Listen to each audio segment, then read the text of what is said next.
one of the early guys in the media space of manufactured housing. Welcome, Frank Rolfe, to the Cashflow Quest. Thanks for having me, guys. My very first day, Blake pulls out one of those zipper, CD cases, and right. it's your guys' disc. It was very detailed.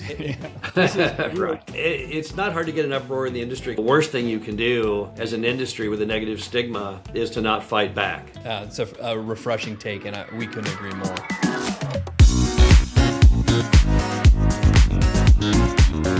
Welcome back to the Cashflow Quest. We got a great, I would say one of the early guys in the media space of manufactured housing, but then also did a tremendous job building a great portfolio in the manufactured housing community space, raised a lot of money, bought a ton of mobile home parks and properties all over the country. A legend. And so one of the names in the brokerage community, we'd say, there's this guy telling everybody how to buy mobile home parks.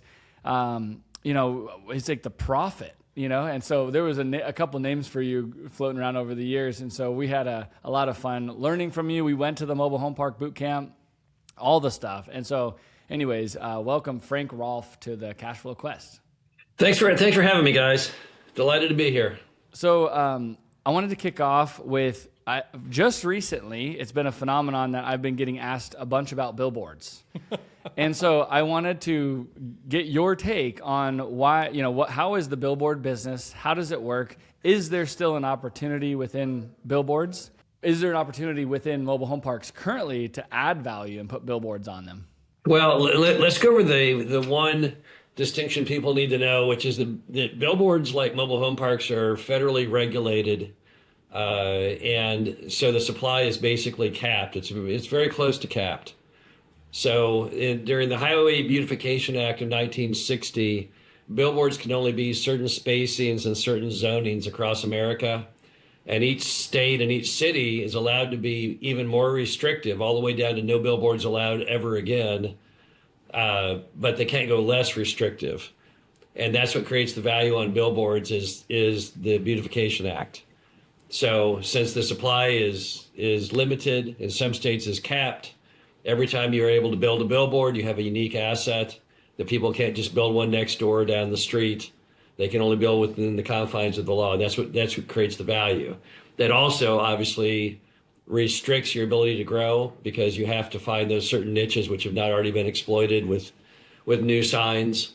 So most people today in the billboard business, they do it more of a side hustle or a hobby as opposed to their main thing, because getting new locations is difficult. Buying existing locations is difficult.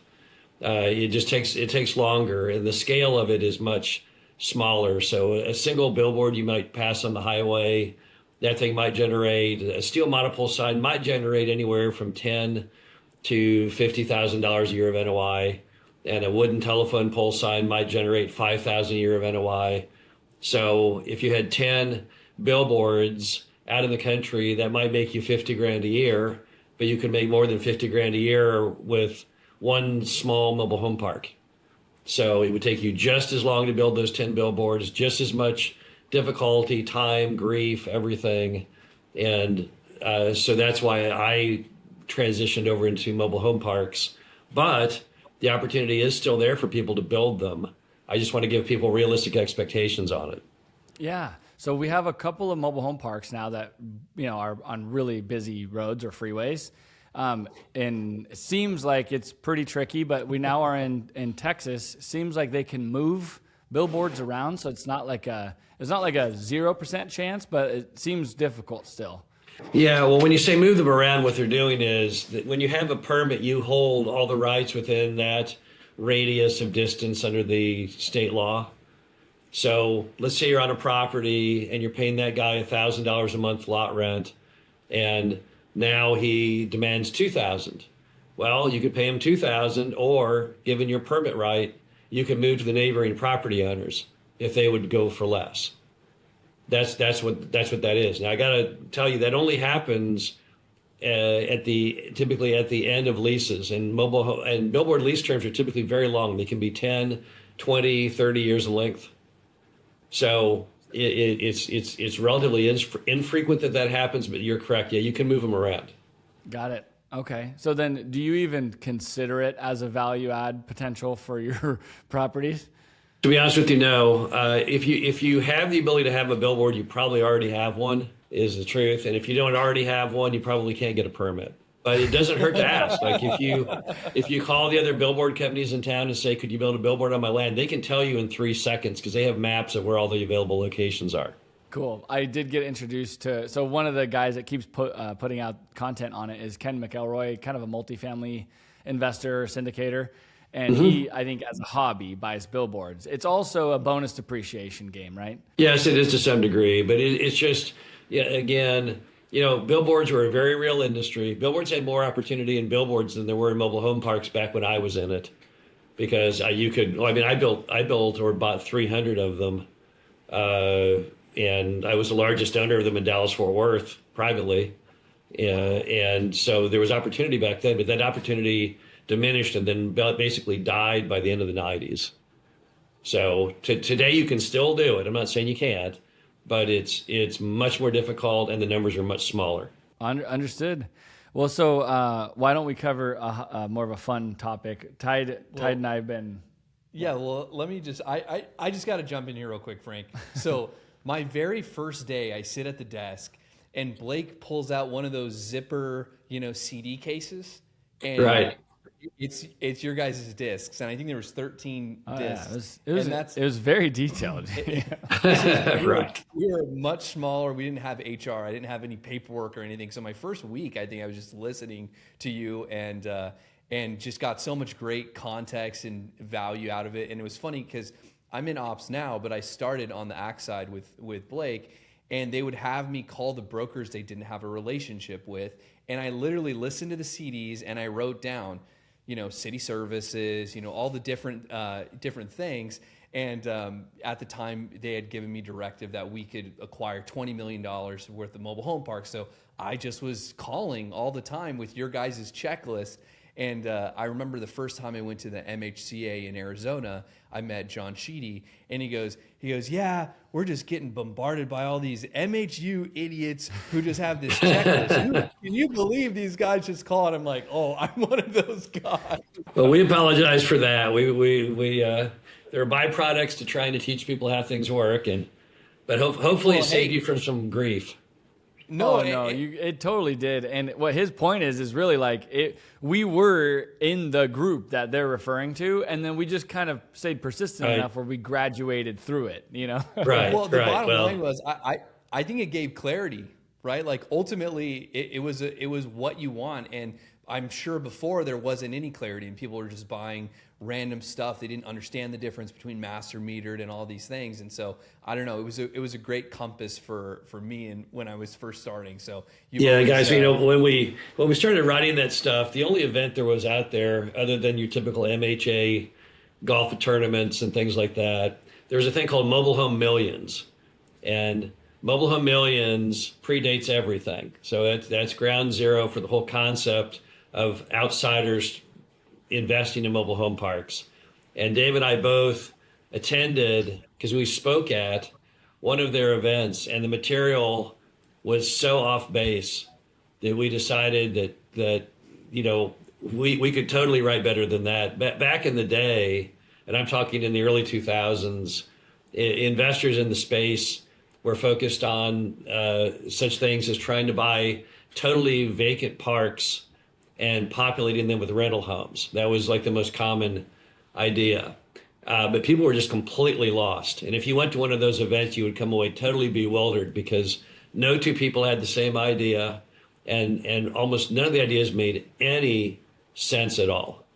They were crazy. People were saying, yeah, I think the key to this business is you go out and buy a park in Mississippi, an hour from the city that's completely vacant, and we'll jam all these double wides in at $100,000 a double wide and we'll rent them. And the next person would say, but wait, how do you get people to go out there if you're an hour away from the city? And they'd say, well, they'll just show up. There are all these crazy assumptions. And most of the guys who were the early, aggressive speakers of that era, they all went bust. So clearly that business model did not work. And so we just started writing down what we saw working. And it just happened that the same stuff that works for us has worked for everyone. So that's why that's become kind of the accepted Bible of how things work. Yeah. Amen. 100%. And yeah, so when he told me that you were who was on today, I was like, this is awesome. So I'm grateful to get to meet you. So just curious, you know, I listened to your whole CD, and something I appreciated about it was you guys were authentic. It was like real conversations. And obviously when you read a book, if you take one line out of context, it kind of adds to it. And so I just was always curious, because I think my first MHI I went to, there was a whole panel talking about how to not get the John Oliver incident happen to you. And, you know, and I didn't even know what it was. So I went and I watched the clip, and I think they had a like picture with you with a green screen with like the Oval Office. And it was obviously like taken out of context. It was, you know, kind of a joke that, so I'm just curious, like, as we're in media and kind of trying to get into this, any advice and kind of your take on that whole situation? Well, you know, John Oliver, you know, he's not a news source. He's a comedian, right? What drives me crazy is some people think that John Oliver is actually an independent news channel or someone that can be trusted for news. He's not. He's spinning it. And for his audience, the right way to spin it was that landlords are evil, and mobile home park landlords are evil, because that's his audience. He's a bunch of woke, young, you know, socialist idiot people. And of course, the audience I'm speaking to, my audience is, you know, typically aged, you know, 40 to 60 business owners, conservative people who were in the business of, you know, owning and operating mobile home parks for profit. So our audiences don't match at all. So I can't really fault him for trying to spin anything that mobile home park owners do to his audience, but it's not my audience. And what was strange is when his show came out, no one I knew saw the show, because nobody in my personal world watches John Oliver. So I did not even know this thing had come out. I didn't know for several days that I was on the Oliver show until a young person said to me, hey, I saw you on John Oliver. And I thought, I wonder what John Oliver even is. I had never seen it. So I watched it on YouTube, and I thought, oh, okay. You know, the segment was part of it were kind of funny, but, you know, it just shows, you know, we have this huge socialist capitalist cage fight thing going on in America. It just accelerates. It's bigger now than it was back when Oliver did his segment.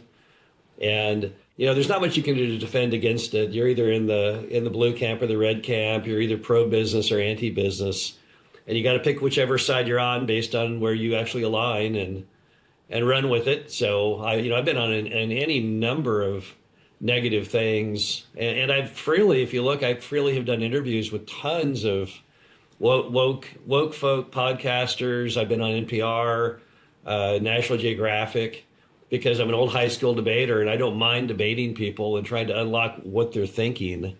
And but I have no problem with it. I'm not on as much anymore, I think, because I look a lot older, so I probably don't appeal to the audience quite so much.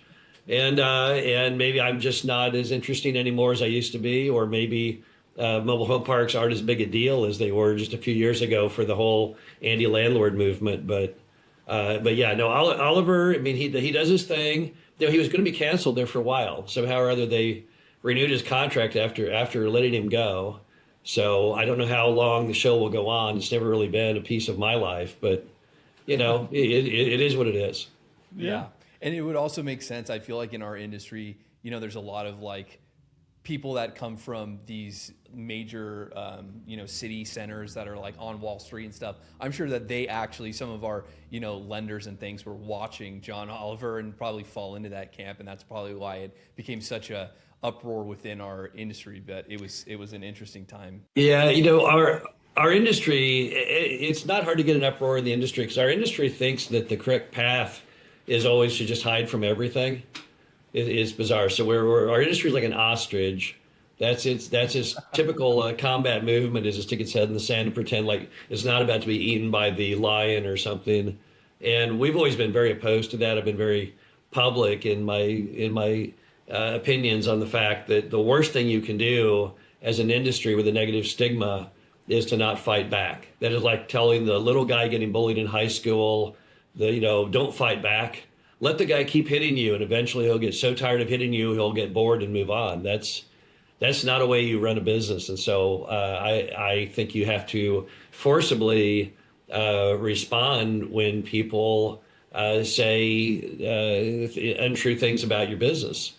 And others in the industry have not always shared that opinion. And that's the problem with Oliver or any of these things, is that many people in our industry at the highest levels don't want to actually talk about the realities of what's going on. They think if you don't talk about it, it will eventually just kind of vanish, evaporate, but it hasn't. And that's why we have a bad stigma in our industry that's running on half a century now, is because the industry does nothing to change the course of that stigma. It's a refreshing take, and we couldn't agree more. Yeah, we're always trying to add a lot of value for the value that we're netting in rent collections. I mean, we're doing a lot of renovations on clubhouses and all that stuff to continue to drive value, which, to your point, we've bought some institutionally owned deals, and they're pretty bad at operating and driving value. And, it's just, and then to your previous point about if they're what side of the aisle they're on, the institutionally backed acquisition analyst guy that's from Manhattan is going to have different leanings than good old boy bootstrap business. That's correct, and that's where we come from. So yeah, right. I mean, a lot of larger institutional private equity groups, they're very good about maintaining finished assets. So they're perfectly fine about collecting rent and property condition. The problem comes, a lot of our industries, you guys know, are turnarounds. And a turnaround is going to encompass enforcing rules for the first time, collecting rent for the first time from some people, filling vacant lots, a lot of that heavy lifting stuff. The private equity groups and such are not really well suited for. And I think they know that. That's why if you sell to a private equity group or you work around them, they're trying to stay clear of those deals. They don't really want to be involved in acquisitions where they have to do a lot of infill and things like that. And that's why we can all happily coexist, right? So we're like a big, African savanna, and there's no reason that the lion can't exist with the cheetah and the whatever. We all have our own roles in what we do. But we have also bought parks from larger players over the decades, and had the same experience, but it typically fell back to they're just not good at turnarounds. So if they buy a park that's 80% occupied, it's a pretty good bet. 10 years from now, it's still at 80% occupied. And so you can buy it and now fill it if you're willing to do that. That's their weak spot, are those turnaround things. Yeah, agreed. So now what do you think is the kind of the buy box and the future of the industry, manufactured housing communities? And then I'd love your take on, with some of the new news and press, affordable housing, the cost of living and the cost of new homes that are being built. Do you think there's an opportunity for manufactured housing or prefab, coming out of the same factory to go in and develop, even for sale product? Yeah, well, let me start with your first point, because I think that's always interesting if you're looking at buying.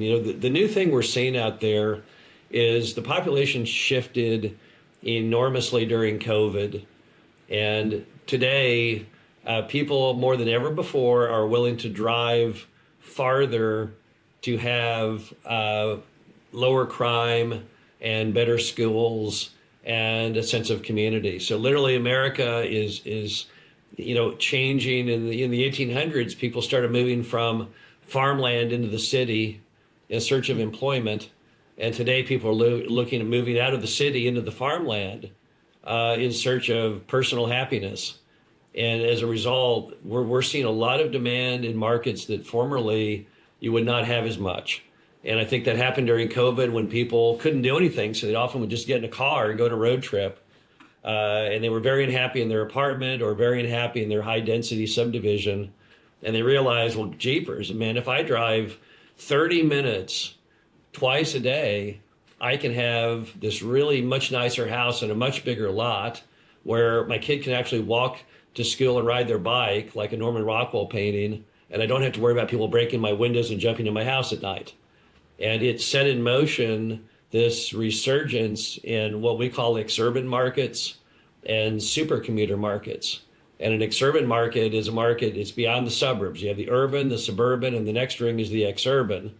And then there's like spokes on a wheel. Out of the exurban emerge super-commuter markets. These are the people who will drive an hour each way, but by virtue of driving an hour, they get an incredible deal. Now they get an even bigger house and more land, yet they're drawn to these little unique small towns that have very tight, well-run ships with good schools and low crime, often also coupled with some degree of outdoor activities and scenic beauty, et cetera.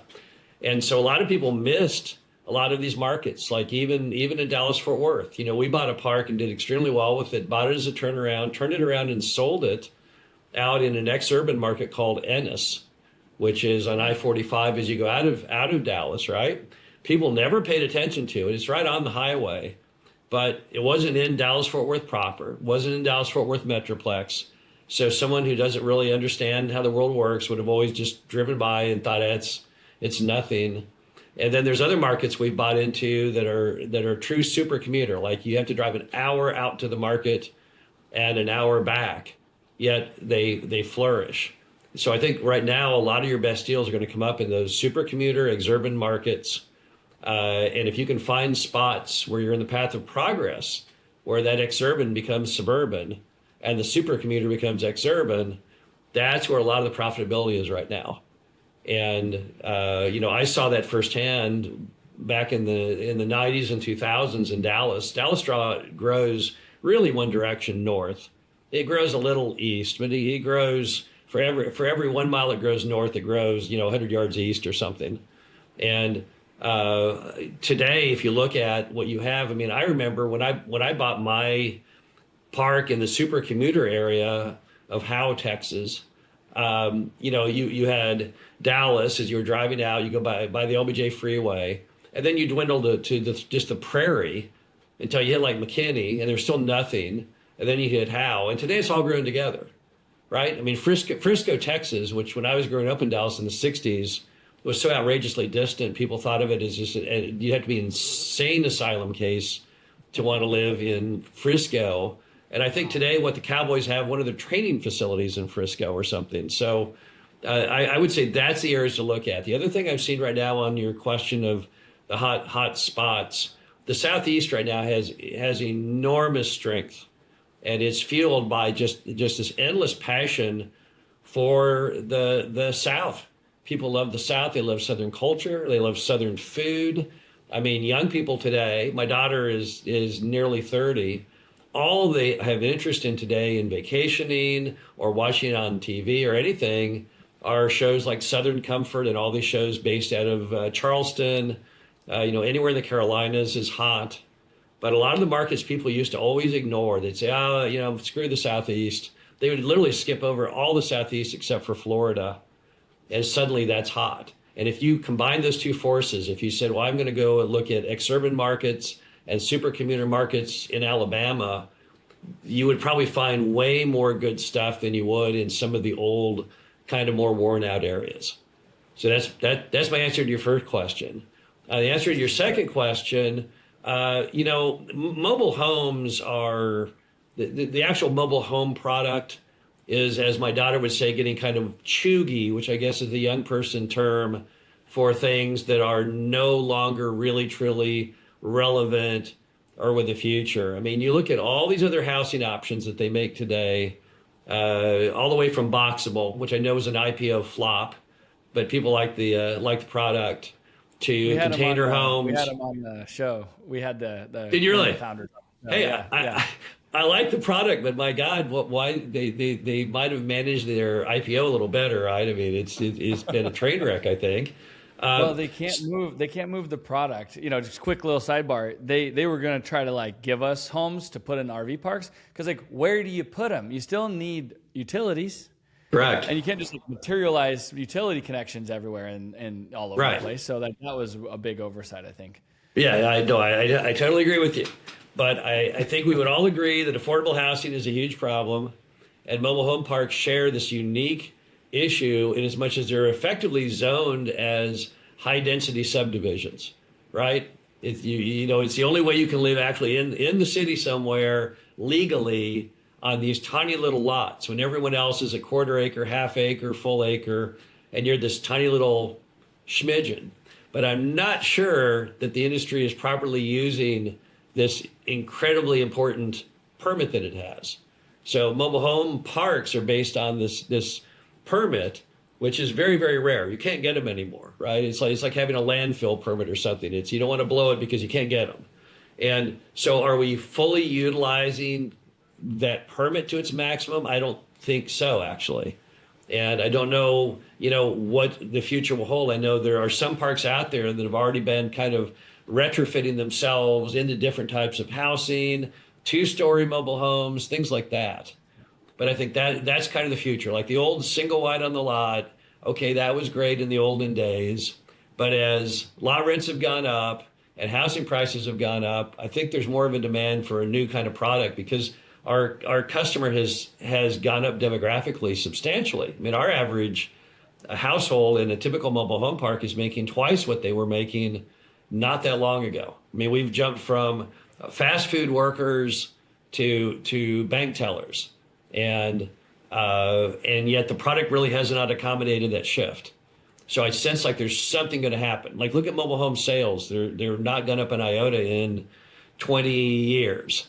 So, what's the future? I don't know. The park business is golden because we hold the land, we've got the permit, but the product, I think, will change. I mean, I would put way more faith in things like boxable or things people actually want to live in than mobile homes. And so the only reason that I give you that whole boring soliloquy is the only thing in that whole Road to Housing Act that was of any value was opening the door to creating a mobile home product that does not have to sit on that boat trailer chassis.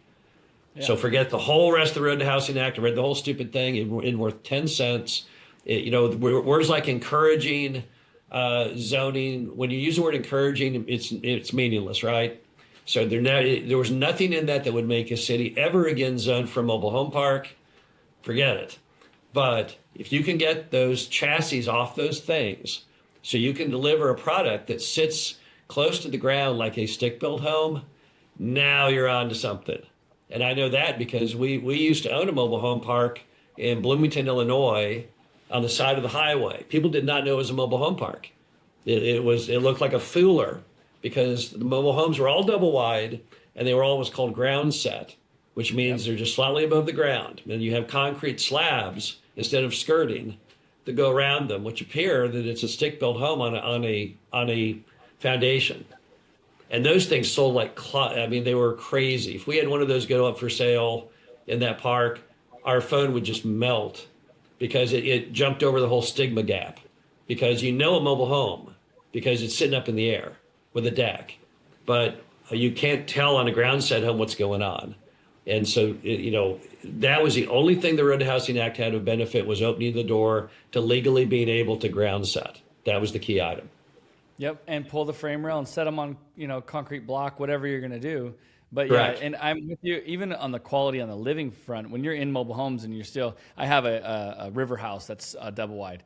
And right. When you jump on one side of the house, you feel it on the other. Oh yeah, it's like those YouTube videos where the fat guy goes and lands on the airbag thing in the lake, right, and blows the other guy 40 feet in the air. Yeah, that's how mobile homes are built. That's exactly correct. Yeah. So then, what do you think about if you were able to get land? Because what you're alluding to is getting land entitled for basically single family, maybe smaller lots or something. Maybe there's a little bit of a differentiation, but then you can set manufactured homes or then now modular, pull the frame rails, and do you sell them? Sell the lots. Do you think that's you don't have to. In other words, those things would be HUD coded things, but they would not have the look of a mobile home. So, you could do them as land home package or you could put them in parks. But the key is it opens a door to a product that does not have your old grandpa's stigma on it because it doesn't look like a mobile home. That's one of the big turnoffs. I live in southeast rural Missouri, and there's a ton of people who live down here in mobile homes on farmland. But, there's always that stigma factor. If I pull up to someone's double wide on farmland and it's got skirting and a deck, I think to myself, it's a lower grade home than if I see one that's on a residential foundation. Even though it's the same product, built in the same factory, it's going to help reduce that giant stigma wall that exists. And if you can break the stigma wall down, then yes, you might be able to get some additional pieces of land that can ultimately get permitting for, higher density. But you got to break through the stigma first, and that item would actually help it a bit. Yep, I think to your point, just celebrating that house on the lot, it looks more like a regular single-family home. You can have a little bit more of a pitch on the roof. You can have 9-foot ceilings. You can have all the things. To your point, you can build it however you want, and I think that would go a long ways. Well, so then, do you think we can get any of those, or do you think we go back to just retrofitting? Do we retrofit, or can we actually get some of that approved? Well, as far as like where will they go? You mean will they go in regular old parks? What you're going to see is, we've already done one complete retrofit of a park. We took an existing mobile home park that was an absolute eyesore, just a pit. There were people living in this thing when we bought it in travel trailers without bathrooms in them. And so we took a gamble. We just cleaned the whole thing out. Out of the entire park, there might have been 10 old mobile homes that were at least presentable enough you could build around it. But the problem is, then when you repopulate, who's going to want to live next to the 1965 metal on metal thing? And the answer is pretty much nobody. So we scratched earth it, changed the layout, upgraded the electricity, redid the roads, filled it, and then sold it. And that's the only time we've ever actually done that. We've never taken a park to zero and then put it back.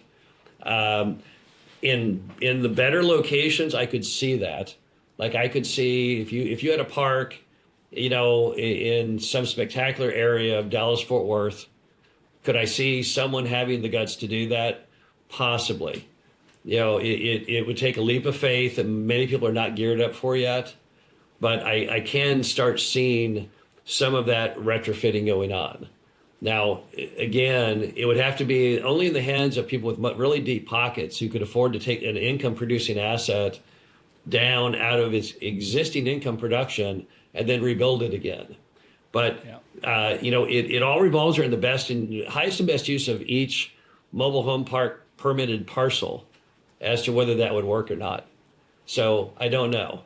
But I do know that if we can start doing things, like even if people were driving down the highway and they passed their local Clayton store, and for the first time ever, the mobile homes are not stuck up in the air awkwardly, but instead are closer to the ground, people would then see the sign, Clayton, mobile homes, but the homes are more attractive and it would break the stigma down some.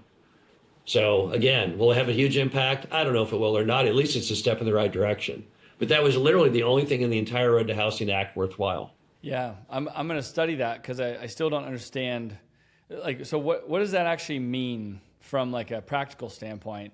Because I haven't been able to fully glean that. Like, if you buy a piece of property, you can put a HUD coated home on and pull the frame rail. Like, what does it mean to just? No. All they were doing, see, when HUD wrote the original terms of engagement back in the 70s to take over the industry, they mandated you could not take the frames off. See, the government did that to put mobile homes at a disadvantage to stick built. Because you got to remember, when they took it over in the 70s, they were selling about 400,000 mobile homes a year. So it was a huge percent of new housing starts, and your single family home builders didn't like it. So they wanted to basically put something on the mobile home to damage it, to make it not really competition. And that's what it was. Now, was it literally that cold and insider? Probably. The government. I mean, if our government officials, if our government bureaucrats had not been such heavy investors in a lot of the companies producing, for example, the COVID vaccine, would they have pushed so dramatically for it? Would we have been pushing so hard for EV vehicles if Nancy Pelosi and others had not been massive investors in it, the answer is probably no. So would I believe that the single family home builders literally went to the folks at HUD back in the 70s and said, hey, we really need this and there's financial gain for you on the side to get it through? I would totally believe that narrative. If someone said, hey, we just found a bunch of insider writings that there was massive payoffs, it wouldn't shock me at all. It didn't shock anyone anymore. But that's why the homes have always sat on those frames. They had the ability, even then, they were already talking about taking them off the frames in the 60s, right? So it isn't a new idea, but the government mandated, oh no, you can't, for the last half century. And that's why this was a major development, is because it was illegal to take them off the frame. It wasn't because you couldn't do it. You couldn't have the engineering. The government wouldn't let you because they wanted to keep mobile homes with that big stigma of being a mobile home. So now when we set mobile homes or manufactured homes into our parks, we can legally, per the codes, remove the frame rails. No, that's the big no, you can't. Not yet. They opened the door now to re-engineering them so that one day you can. But on the existing homes, those frames, in fact, are the foundation. You pull the frame, the whole thing will cave in.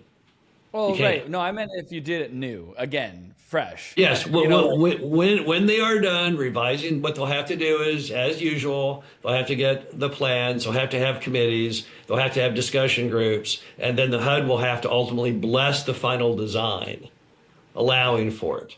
But at least the road has been built that could happen.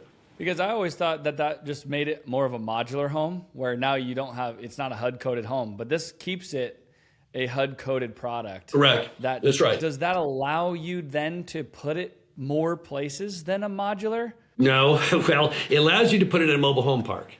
That's really all it's going to do. You can't put a modular in a mobile home park, and you can't put a mobile home in most cities on land because of the Uniform Building Code. So this is giving you a new wrinkle, right? Crossover, sort of.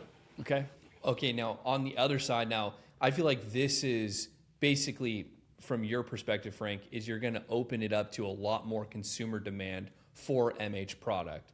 Now, what are your thoughts on current MH product that's becoming, our occupancy's up. We have so many, organic impressions. We have lots of new consumers, lots of young home buyers coming in. There's still quite a bit of demand for the current product. Like, I understand that would be a windfall if there were more consumers, but there still is a huge demographic that appreciate it, especially first-time home buyers in some of our markets where we're in DFW, we're in Fort Worth, we're in Phoenix, and we're seeing where we have a lot of demand. And so it still seems like a really you're going to get and remain full, right? I mean, we're sitting here right now. Most of our parks are bought we bought some parks all the way as much as 60% vacant. But our standard buy was 70% occupancy, something like that. Today we're sitting here, we're like in most of our parks, we're at 100%. Some of our parks are 98, some are 96, some are 94, but we're almost completely full. Like if you look at some of our parks that are not 100% full, the reason not 100% full is I might have this one errant lot that's not really big enough to put a home on. So we're all going to be full. I mean, I'm not saying that's never changing. The question is, do we want to sit here with what we already have full, or is there something better in some parks that you could do with them? I don't know. I mean, being a park owner is just the most perfect position right now. It didn't used to be. It just happened, and people blame park owners for it. Like people, when I talk about our amazing moat, people say that's evil. It's evil. You created this moat. We didn't create the moat. I mean, to create that moat, it would have taken. Well, it took half a century to build the moat. I mean, how do I have that control over zoning? We're just very, very, very lucky. We're like in the right place at the right time. And so anyone who buys a park, you can't screw it up. The only way you screw it up if you own a park is if you do terrible due diligence. That's really it. I never have anyone calling me, oh my God, I bought this mobile home park. I don't know how I'm going to make a success of it. I never get that call. I do get calls periodically from people, oh my God, I bought a mobile home park and my sewage has failed and I don't know what to do. And that's bad diligence. And out of all the parks, of the 44,000 parks out there, there's probably, 5 or 10,000 of them that should be put to sleep. They're probably terrible location, failing private utilities. You can't get permits to ever fix. But on the remainder of the other 34,000 parks, those suckers are golden. Like you have to be the biggest bonehead in the world to fail with that. So no, the stuff we're talking about, I'm just trying to give you a flavor for like you had the question what was going on with like Road to Housing Act and stuff. But park owners are just fine. I mean, it's just gonna be a question down the road. You may at one point think, well, how can I break into a $1,200 lot rent? And maybe the answer is, well, to get $1,200 lot rent working backwards, I would need customers who have a household income of $120,000. Well, how would I get those people? Well, I'd have to have a thing that does not look like a mobile home, right? But our existing product is so golden, it's not even funny. And and I know that's what really angers a lot of the anti-landlord movement is, the apartment guys, they have trials and tribulations, and 8% of all apartment loans are supposedly in distress, whatever, but they have to deal with oversupply and stuff. We don't have any of those problems. And I really think I think it really angers people more than anything else is how well positioned we are. Because even some socialist woke idiot with no real life experience can quickly realize when it comes to the whole idea of supply and demand, we kill it. I mean, we're just like the best positioned industry in the world for supply and demand. Yeah, I was at a conference and I was listening to Rhett Trees talking about some of the different things that they look at. And I started doing some research, and I forgot the name of the report, but it was a Democrat published. It was like the blue, ideal for what in-place rents should be across America. It was, Hakeem Jeffries and different constituency from the Democratic Party. And I was looking at it and looking at our portfolio next to it, and we were the rents that they were requesting and what they felt was fair rents in areas. Right. And I think it's really interesting. I feel like it's kind of one of those things where someone's looking at the tree. They're talking about, the percentage of increase and whether that's, fair or not. They're not looking at the forest to where we are the fair option. We are a great product. And, they'll scoff at you while they're drinking an $8 Starbucks with a $1,200 car payment and be frustrated that mobile home park rents in Phoenix are $800 or $900, which is like, you miss the boat. You don't get the big picture. Well, see, you're exactly right. And that's what we need to push back on, right? Like I went on a calculator, a U.S. government household budget calculator, just to see how that lays out. Like, how does the government see what is fair out there, right? So I put in all the variables and all the junk, and it spits out that your housing is only your fourth highest bill. So ahead of your housing bill was your health care, your child care, and your automotive cost, which all makes sense. That sounds right to me, right? Healthcare average family is like $20-something thousand a year now. Child care is about the same, right? So why are they picking on us? That's why I always tell people.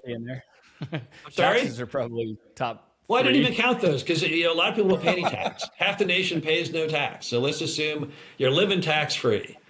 We're the fourth highest cost. Why does nobody pick on the car people or the child care or the health care? Because those are sacred industries to a lot of your little woke socialist people, right? They don't want to mess with that. You can't criticize car cost and be pushing people to get rid of their gas guzzler and buy an EV that costs 5 times more, right? So these are sacred, holy things we must never say. So the next one down the list that they can attack are the landlords.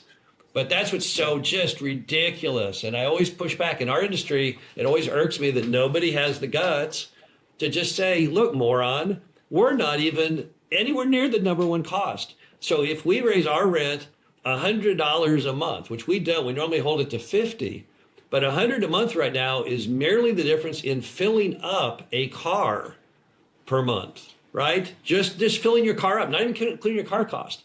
So that is in no way significant enough that we would be attacked for that. And the other thing that drives me nuts on our industry is we never push back about the fact that all these articles are only based on percentage increase. If you want to base life on percentage increase, you get in a terrible trap because the cheapest products have the largest percentage increase. So Dollar Tree went from $1 to $1.25. They're up 25%. Should we just have a mass walkout on Dollar Tree? How dare they go up a quarter, right? And my McChicken sandwich went from $1 to $3. That's a 300% increase. We should put every McDonald's franchisee in prison. A socialist would tell you. Storm the Bastille. For $2. Yeah, I took my daughter to Baskin Robbins the other night, and it was $13 for Baskin Robbins. I'm like, oh my gosh. Well, but it was worth it, guys. That's pretty good ice cream, you know? Yeah, it is great ice cream. It is great ice cream. Well, hey, we can wrap. It was a pleasure having you on. We covered the gamut, and we really appreciate your insight and your opinions. So thanks for joining us on the Cashflow Quest, Frank. And grateful for the time. You bet. Thanks a lot for having me, guys.